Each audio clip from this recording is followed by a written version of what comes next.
안녕하세요. 조청영입니다. 4월 19일 월요일 정치변혁의 세계사 시작하도록 하겠습니다. 오늘 다룰 주제는요, 산업혁명입니다. 1차 산업혁명을 상징하는 건 기계죠. 메커니즘이라고 볼 수가 있어서 한번 가져왔고요. 그리고 지금 4차 산업혁명이라는 말이 공공연하게 쓰이고 있는데, 이 드론을 한번 가지고 와봤어요. 그래요. 이 산업혁명을 정치변혁의 세계에서에 왜 수업을 하는지 좀 의아해 하실 분도 있을 것 같습니다. 그렇다면 변명을 좀 해야지 되겠네요. 이 산업혁명의 결과 이제 노동 문제가 심각해지고요.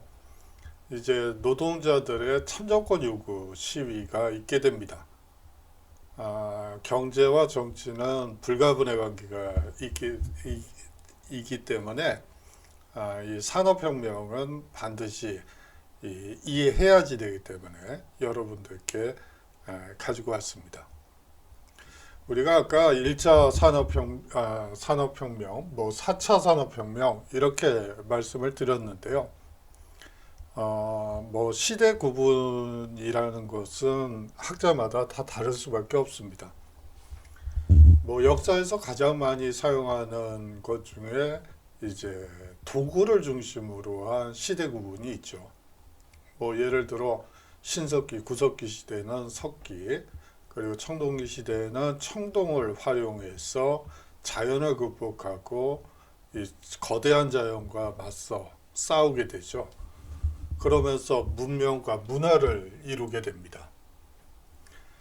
그 다음 시기가 이제 철기를 사용할 시대라고 볼 수가 있죠. 그래요. 그런데 지금은 그러면 도구를 기준으로 한다면 무슨 시대죠? 예? 막 여러 환청이 들리는데요. 이 시작부터 여러분들의 그 활기찬 이 대답 소리에 제가 지금 움찔움찔 거리고 있습니다. 제가 맨날 옛날 얘기만 하고 또 혼자 웃고 이러고 혼자 중얼중얼거리고 그 윗집이나 아랫집에 있는 분들은 저 사람이 저 뭐 하는 사람인가 나이도 아직 젊은 것 같은데 약간 좀 문제가 있나 이렇게 생각할까봐 좀 걱정이 되네요. 그래요. 도구에 대해서 말씀드리다가 제가 옆으로 샜네요. 어떤 사람들은 플라스틱 시대라고도 하고 반도체 시대라고도 하지만 반도체나 플라스틱 가지고 배 만들거나 자동차 만들 수는 없죠. 사실상 현재도 철기 시대라고 볼 수가 있죠.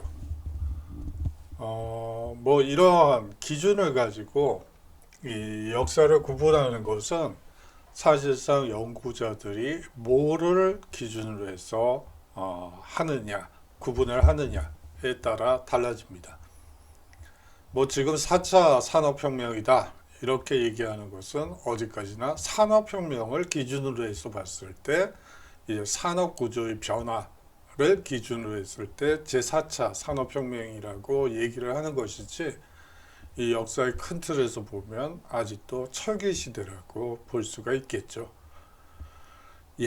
제가 좀 옆으로 많이 샜습니다. 오늘 강의를 한번 살펴보면요. 이 초기 자본주의의 발전 과정을 한번 살펴보고요. 다음으로 산업혁명, 그 뒤에 동력혁명과 교통혁명에 대해서 살펴본 뒤에 이 산업혁명이 사회를 어떻게 변화시켰는지 한번 살펴보도록 하겠습니다. 학습 개요는요, 이 생산 방식의 변화 과정을 살펴보고요. 이 산업사회의 형성 과정, 아울러서 산업혁명의 확산, 그리고 분업과 대량 생산, 더 나아가서는 대량 소비 사회로의 변화도 한번 살펴보도록 하겠습니다. 먼저 자본주의의 발전을 살펴보도록 하죠. 이 매뉴팩처의 모습입니다. 사진이 별로 질이 좋지가 않아 가지고 여러분들께 좀 죄송하네요. 이쪽 사람들은 이제 가죽을 이제 재단하고요. 이제 이쪽 사람들은 실로 꿰매고 여러 분업 과정을 이 한 장소에서 여러 인력이 분업 체계로 하는 것을 사실상 매뉴팩처라고 하죠. 이렇게 되면서 생산력, 대량 생산이 가능해지게 되고 여기에 기계가 이제 들어오면서 사실상 엄청난 대량 생산이 가능해지게 됩니다. 먼저 초기 자본주의의 발달 과정을 살펴보도록 하죠. 이 신항로 개척 이후에 유럽 경제는 비약적 발전을 이루게 되어서 우리가 보통 상업혁명이라고 얘기를 합니다. 이 상업혁명이라는 말과 괴를 같이 하는 말이 있어요. 뭘까요? 그래요. 중상주의예요. 여러분들이 큰 소리로 말씀을 해주시니까 제가 힘이 나네요. 이게 또 뭘 하고 있죠? 큰 소리로 얘기하셨잖아요. 강요하고 있네요. 중상주의라고 볼 수가 있습니다. 사실상 국가 통제 경제라고 볼 수가 있겠죠. 국왕의 이 재정 확보를 위해서 필요한 산업이면 그쪽에 집중적으로 자본을 투여하는 방식의 것을 상업혁명 혹은 이 중상주의라고 우리가 얘기하는 것입니다. 그리고요, 두 번째로 자본을 축적한 상인들이 길드의 제약을 피해 농촌으로 진출하게 됩니다. 이 길드제라는 것은 사실상 이 협동조합이라고 요새 개념으로는 생각하시는 게 좋아요.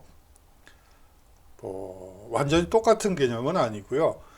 길드에서는 사실상 장인이 되는 규정들이 있어요.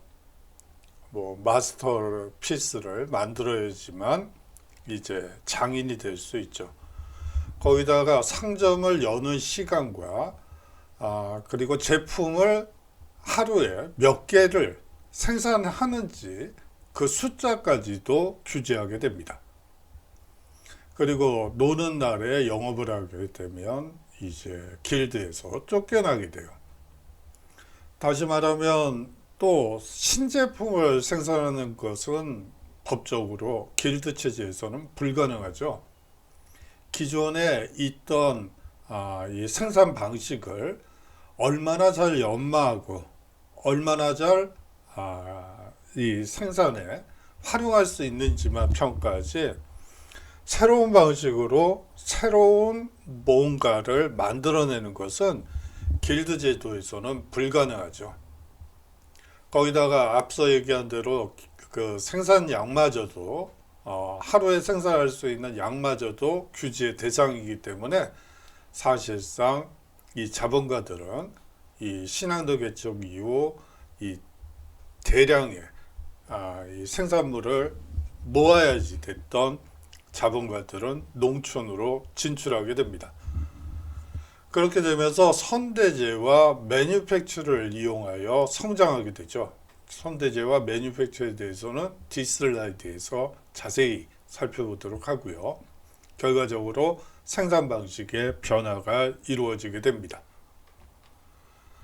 이 선대제라는 건요, 이 상인이 수공업자에게, 이게 수공업자라고 보기도 하고요, 그냥 일반 가정이라고 보시면 돼요. 우리나라에서도 이 선대제라는 것이 초기 산업화 때 60년대, 70년대 그리고 80년대 초반은 아니었던 것 같아요. 70년대까지 이 봉제업이라든지 그 인형 만드는 곳이요. 인형 산업.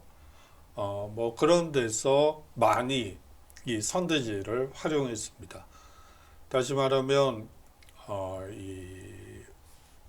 뭐 인형의 옷을 뭐 어떤 집에서는 단추만 달고 어떤 집에서는 이제 인형의 눈을 달고 뭐 이런 식으로 해서 이제 생산을 하는 거라고 여러분들이 생각하면 됩니다.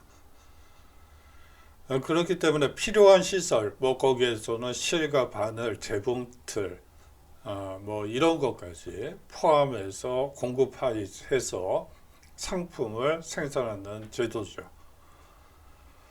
이 상인이 수공업자, 일반 가정을 지배했다고 볼 수가 있습니다. 일터가 여러 곳에 분산되어 있었죠. 다음으로 매뉴팩처에 대해서 살펴보도록 하겠습니다. 공장제 수공업이라고 보시면 되고요.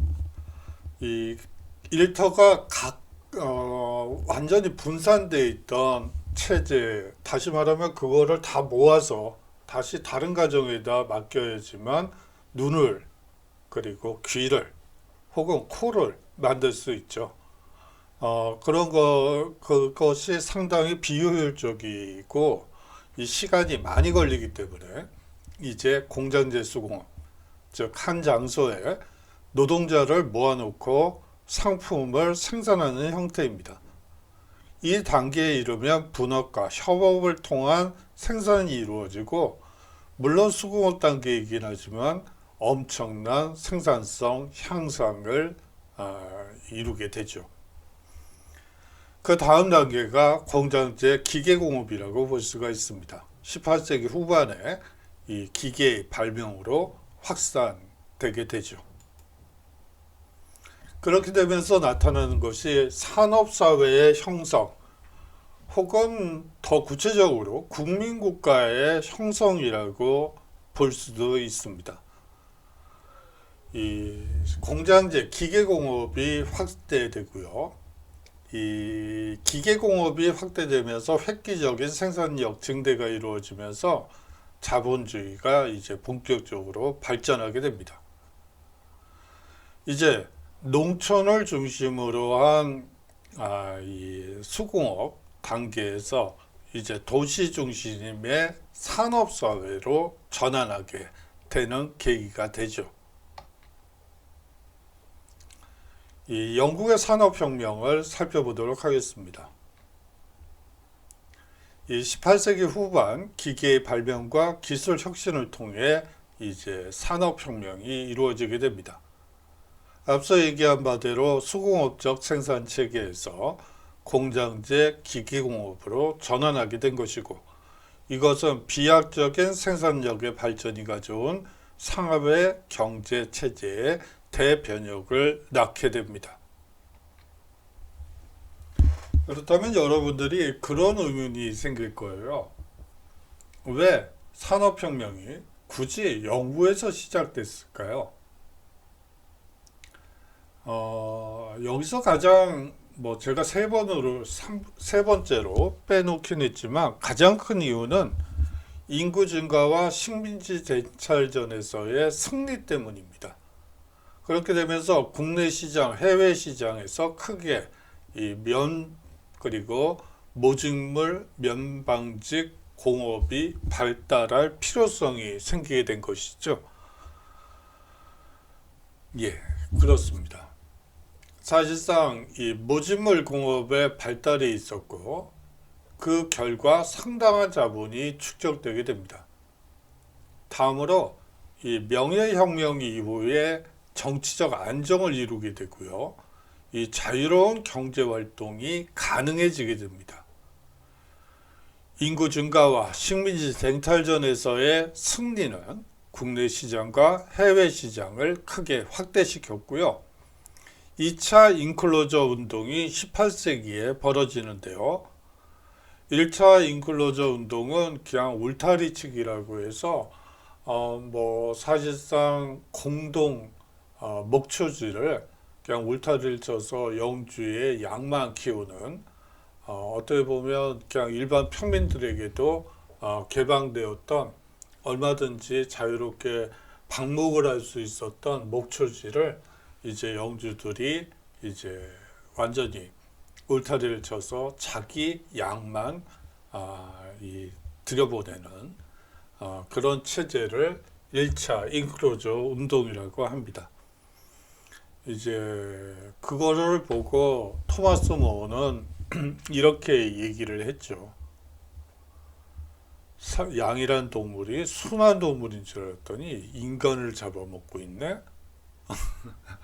인간을 잡아먹는 어떻게 보면 뭐 양이 무슨 죄가 있겠어요? 뭐 양이 진짜 사람을 잡아먹겠어요?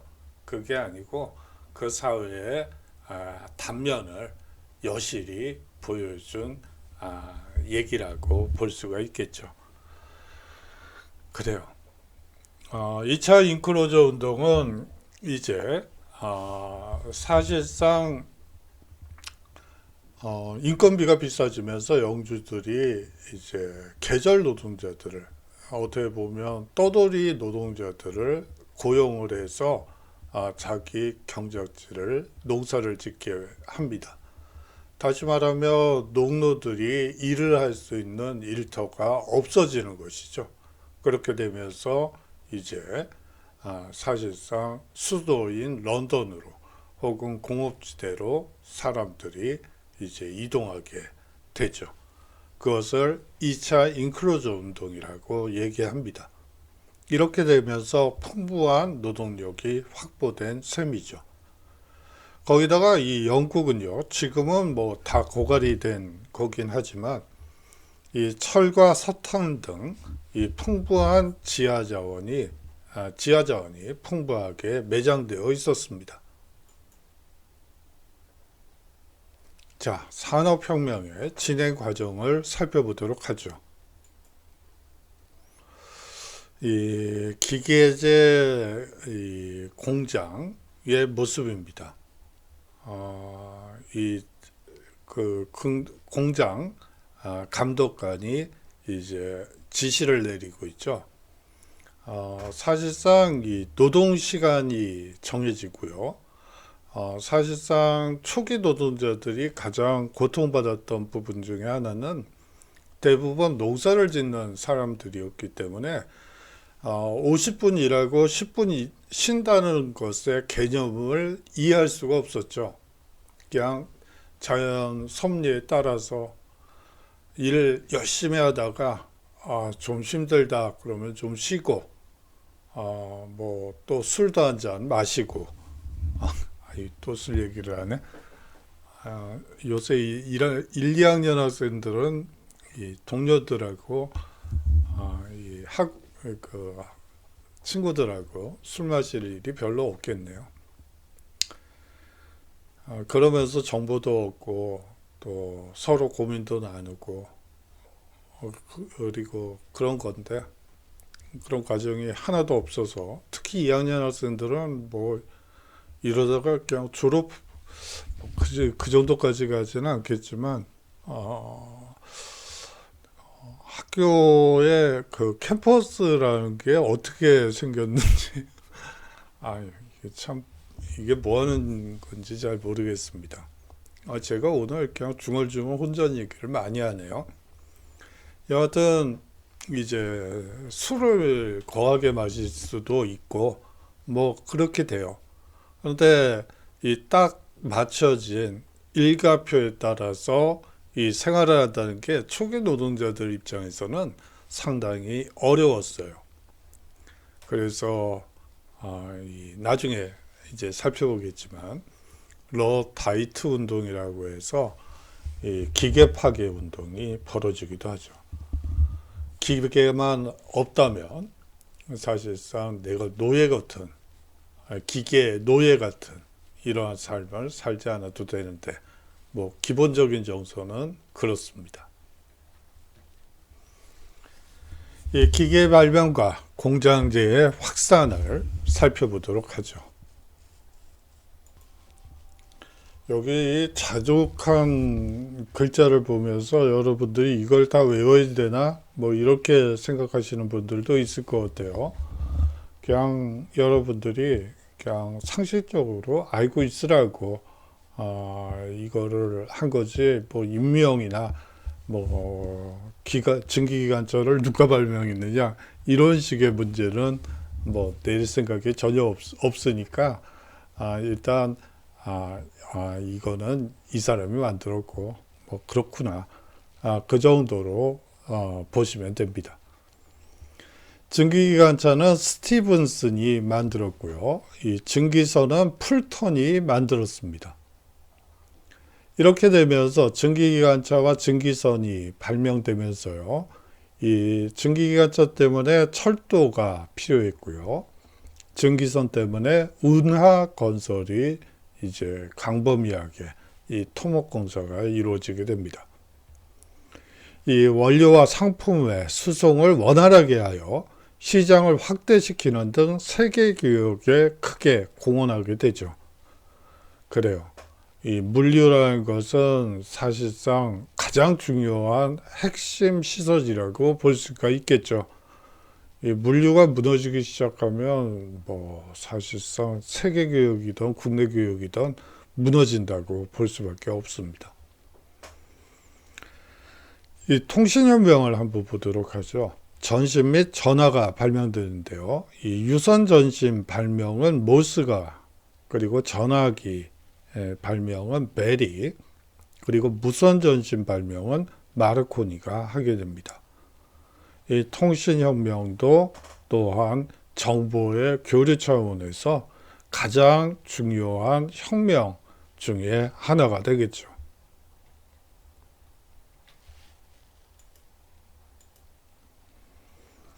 자, 산업혁명의 확산 과정을 살펴보도록 하겠습니다. 여기 쭉 나오고 있죠. 뭐 나라들이 나오고 있습니다. 여기서 이제 19세기 전반이 되면요, 벨기에가 광업을 중심으로 해서 이 산업화에 성공을 하게 됩니다. 그 다음으로 프랑스가 광업과 금원 세공업을 중심으로 해서 이 산업화를 이루게 되죠.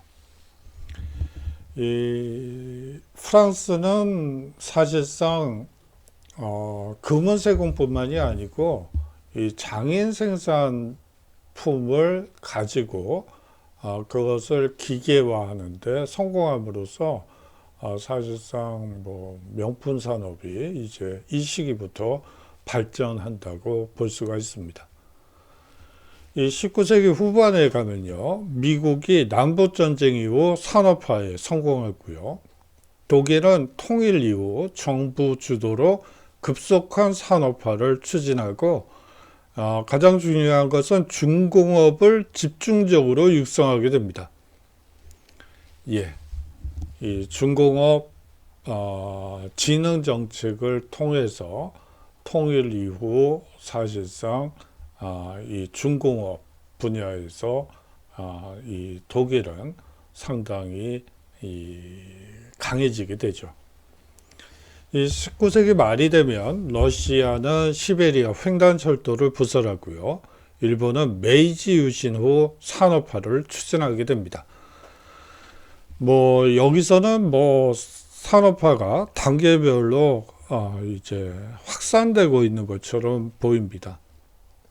그런데 사실 그 안을 들여다보면 이때부터 산업 스파이들이 등장하기 시작해요. 뭐 그냥 이 몇만직 기계 설계도를 빼오는 방식으로 해서 처음엔 다 남의 설계도 가지고 모방해 가지고 뚝딱뚝딱 한번 만들어서 이건 우리가 만든 거야 뭐 이렇게 하고 뭐 전시도 하고 이제 뭐 판매도 하고 뭐 이렇게 됩니다. 이 초기 산업화 단계에서 어떤 나라가 됐던 이 기술을 도입하는, 요새는 기술 도입을 하죠. 돈 주고 기술 도입을 하긴 하지만 이 미국, 러시아, 일본, 벨기에, 프랑스는 사실상 영국에 이제 산업 스파이를 보내서 이제 설계도도 빼오고 사람도 그 설계도만 있어가지고는 또 안 되죠. 인력도 필요하죠. 인력도 빼오고 뭐 이런 식으로 해서 이제 산업화를 이루게 됩니다. 자, 산업혁명 이후 사회 변화를 살펴보도록 하죠. 예, 공장 노동자의 모습인데요.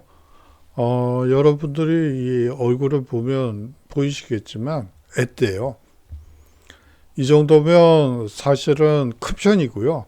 이 밑에 실이 떨어져 있고 이 기계 밑으로 들어갈 수 있는 이 노동자는 한 두세 살 정도 먹은 애기죠. 뭐 어린이라고 얘기하는 것도 좀 과분한 거건데요.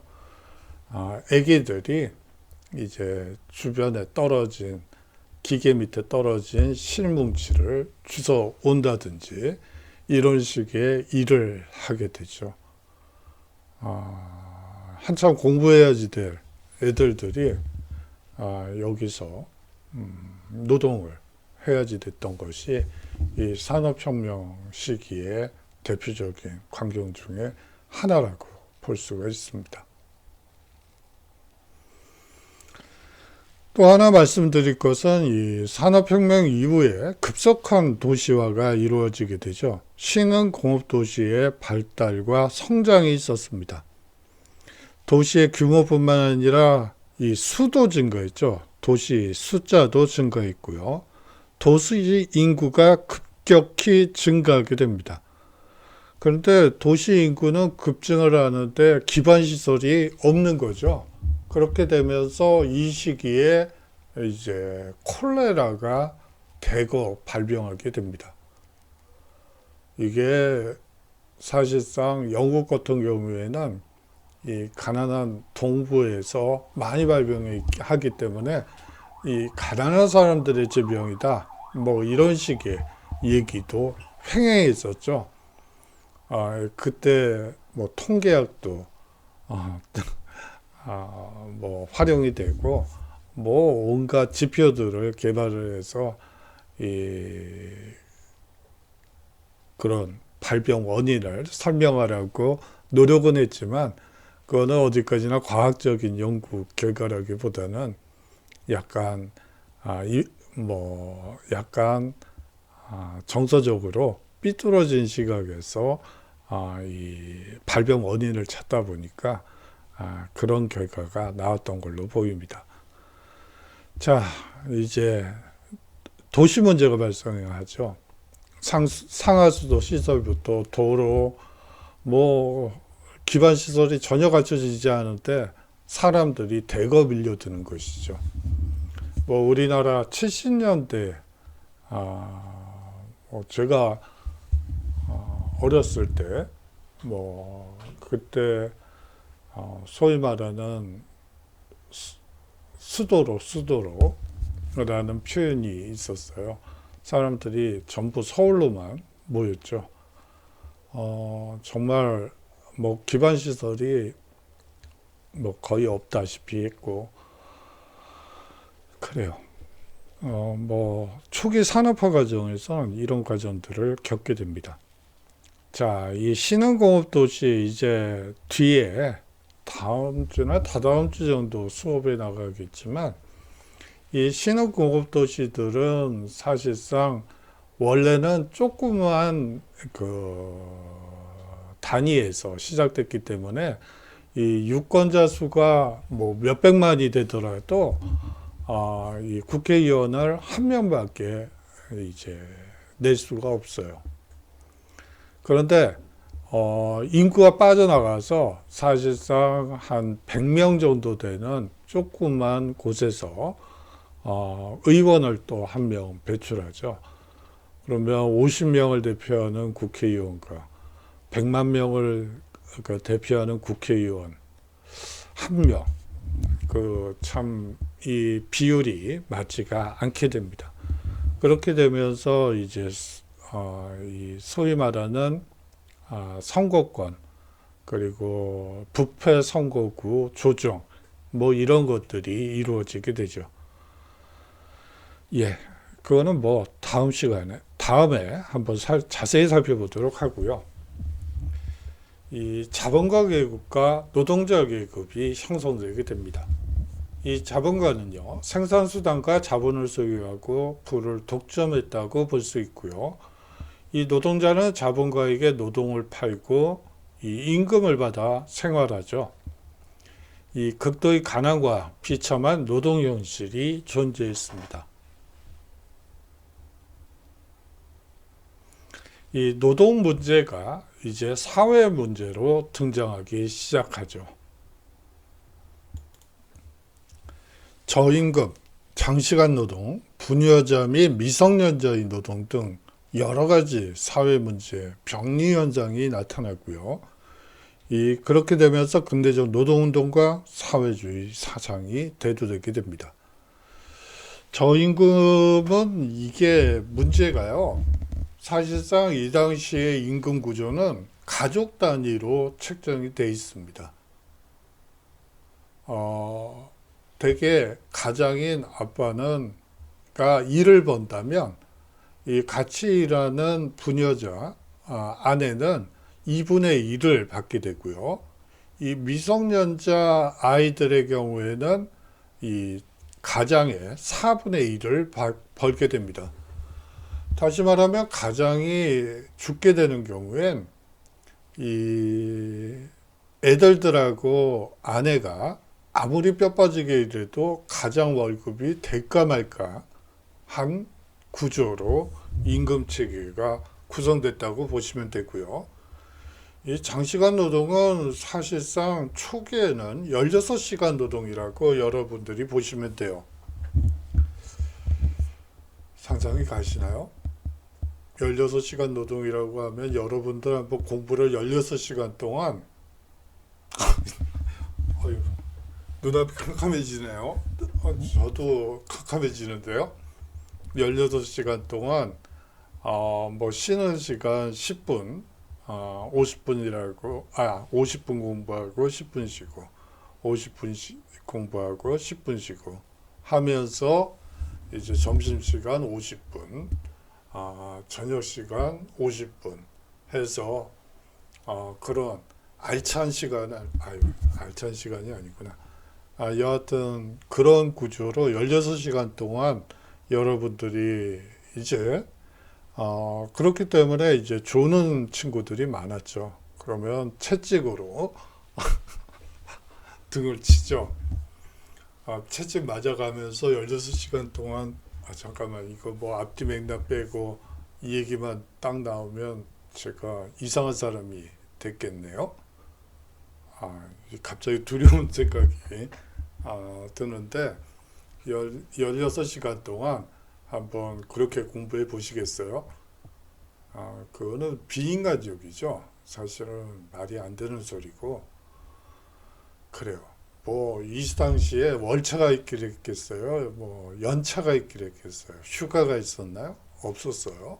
그냥 완전히 기계에 매달려서 그냥 기계만 쳐다보고 기계하고만 놀다가 끝나는 게 일상이라고 생각하시면 됩니다. 그뿐만이 아니죠. 뭐 사실상 저 말이 맞아요. 그 마르크스가 이 자본론에 이런 표현을 물론 주석에다가 그 얘기를 하긴 했는데요. 주석에서 이런 얘기를 하더라고요. 그걸 보면서 뭐 이건 뭐 정말 맞는 소리야 라고 생각이 들었어요. 뭐였냐면 이 시기에 전구가 발명이 됩니다. 이제 물론 가스등이에요. 지금의 전구라고 또 생각하시면 안 되고요.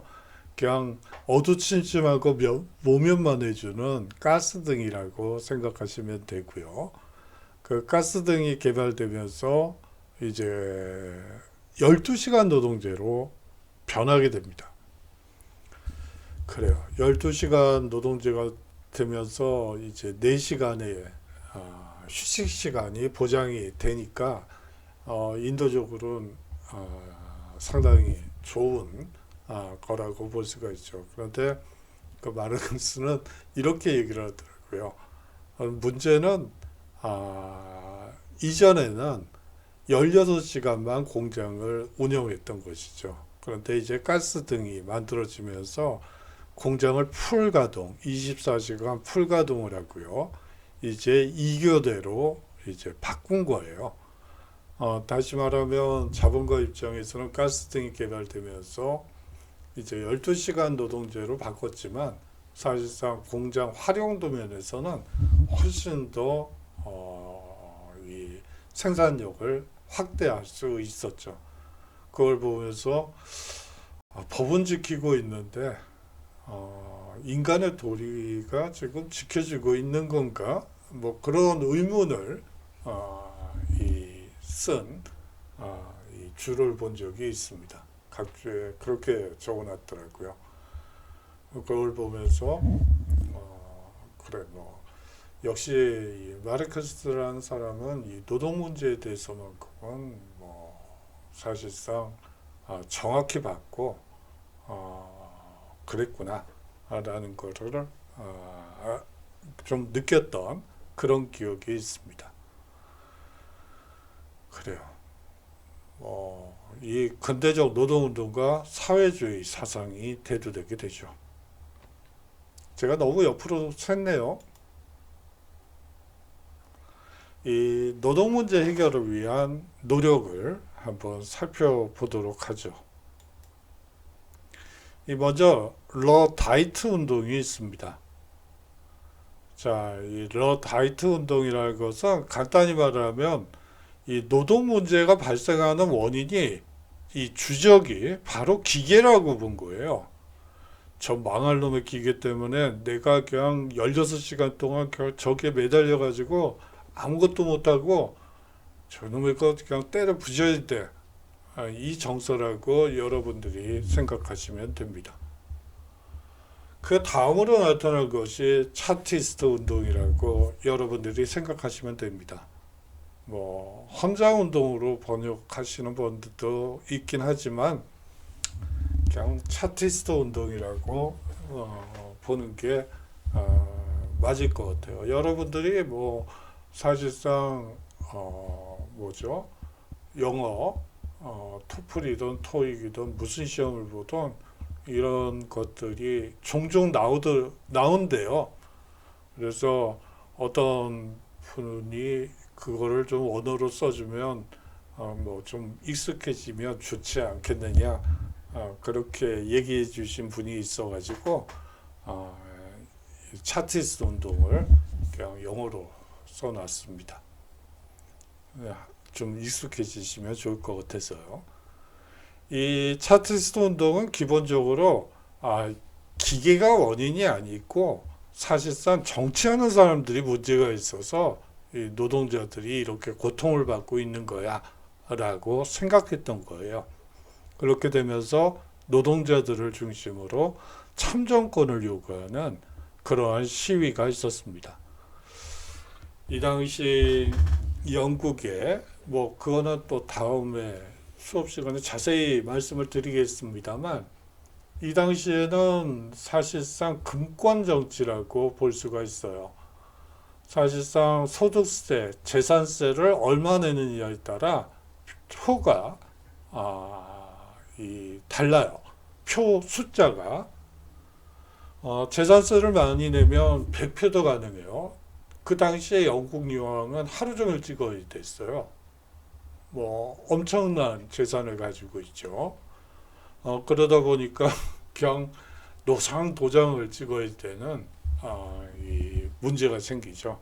거기에 비해서 노동자들은 재산세나 소득세가 거의 전무하다시피 하기 때문에 사실상 참정권이 없었다고 볼 수가 있습니다. 그렇게 되면서 노동자들이 우리에게 참정권을 달라고 주장하게 된 것이죠.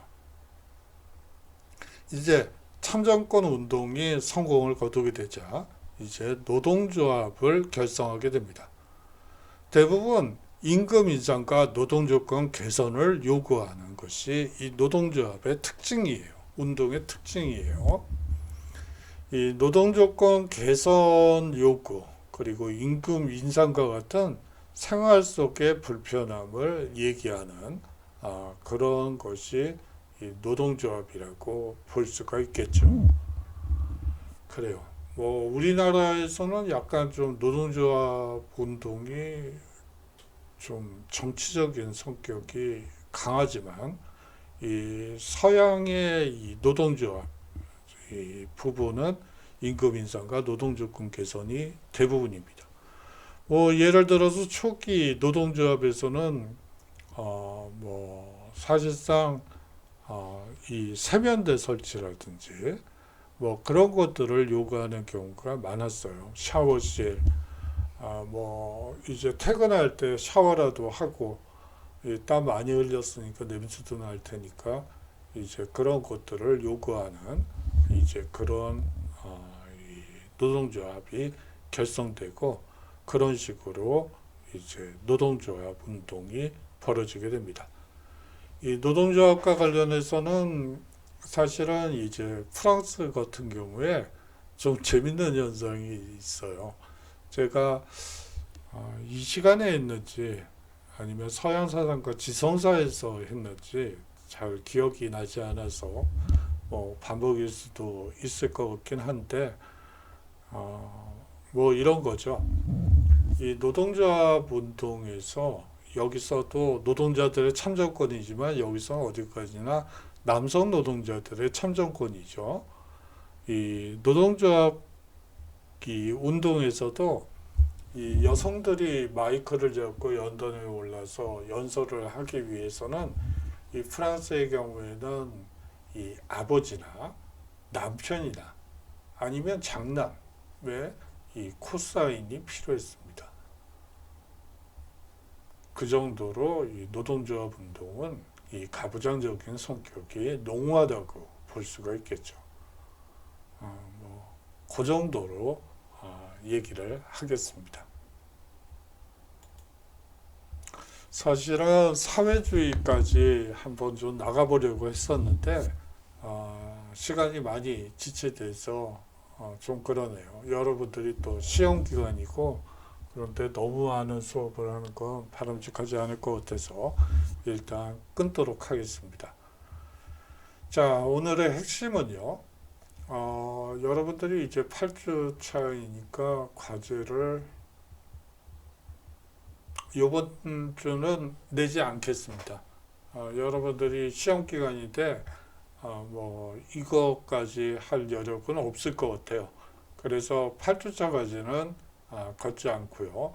이제 9주차 정도의 이제 과제를 내도록 하겠습니다. 그리고요. 이 분업이 인류에게 미친 영향을 한번 여러분들이 생각해 보시면 좋을 것 같아요. 이 아담 스미스의 국부론을 읽어보면 제일 처음에 나오는 것이 사실상 이 분업이라고 볼 수가 있어요. 분업이 가지는 이 생산성 향상에 대해서 먼저 얘기를 하죠. 이 분업이 인류에게 미친 영향은 엄청난 것이라고 보입니다. 이 산업혁명의 영향에 대해서도 여러분들이 한번 생각해 보시면 좋을 것 같아요. 앞서 얘기한 바대로 대량 생산과 대량 소비가 물론 초기 산업화 사회에서 대량 생산, 대량 소비가 이루어졌다는 건 아니에요. 그건 아니죠. 하지만 그 발판이 마련되었다는 것, 대량 생산의 기틀이 마련되었다는 점에선 상당히 중요하다고 볼 수 있습니다. 아울러서 국민 경제가 국가 경제가 만들어지고 결국은 이제 국민 국가가 형성되는데 지대한 영향을 미쳤다고 볼 수가 있죠.